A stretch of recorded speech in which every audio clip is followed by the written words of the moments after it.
We're now on chapter 15, The King's Returns. By the time the king set out for Shoeville the following morning, rumours that the Ickabog had killed a man not only travelled over the bridge to Baronstown, they'd even trickled down to the capital courtesy of a cluster of cheesemongers who'd set out before dawn. However, Shoeville was not the only furthest away from the Northern March. It also held itself to be far better informed and educated than the other cornucopian towns, so when the wave of panic reached the capital, it met an upswirl of disbelief. The city's taverns and markets rang with excited arguments. Sceptics laughed at the preposterous idea of the Ickabog existing, while others said that people who'd never been to the marshlands ought not to pretend to be experts. The Ickabog rumours had gained a lot of colour as they travelled south. Some people said that the Ickabog had killed 3 men, others that it had merely torn off somebody's nose.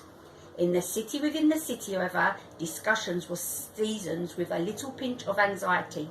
The wives, children and friends of the Royal Guard were worried about the soldiers, but they reassured each other that if any of the men had been killed, their families would be informed by the messenger. This was the comfort that Mrs. Beamish gave Bert when he came looking for her in the palace's kitchens, having been scared by the rumours circulating among the school children.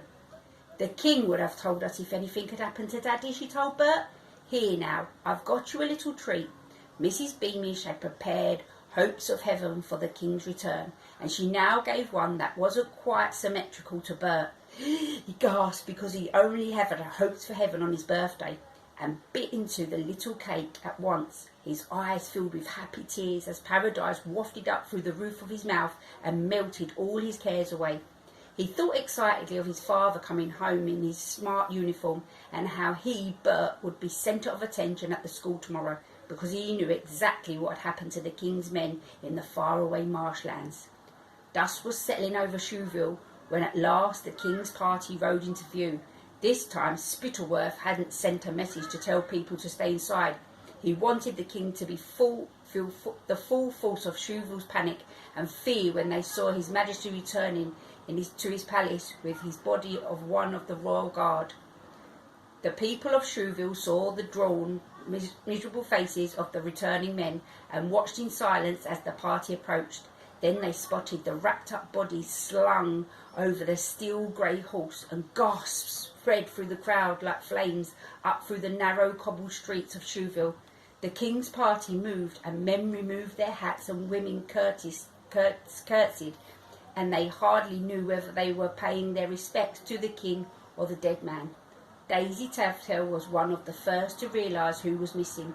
Peering between the legs of grown-ups, she recognised Major Beamish's horse.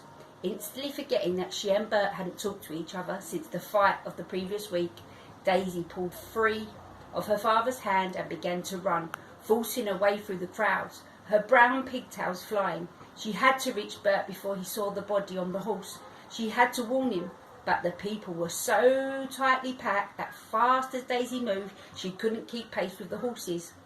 Bert and Mrs. Beamish, who were standing outside their cottage in the shadow of the palace's walls, knew there was something wrong because of the crowd's gasps.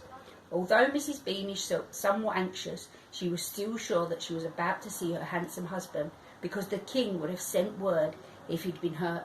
So when the procession rounded the corner, Mrs. Beamish's eyes slid from the face to face, expecting to see the major's, and when she realised that there were no more faces left, the colour drained slowly from her own. Then her gaze fell upon the body strapped to Major Beamish's steel grey horse, and still holding Bert's hands, she fainted clean away.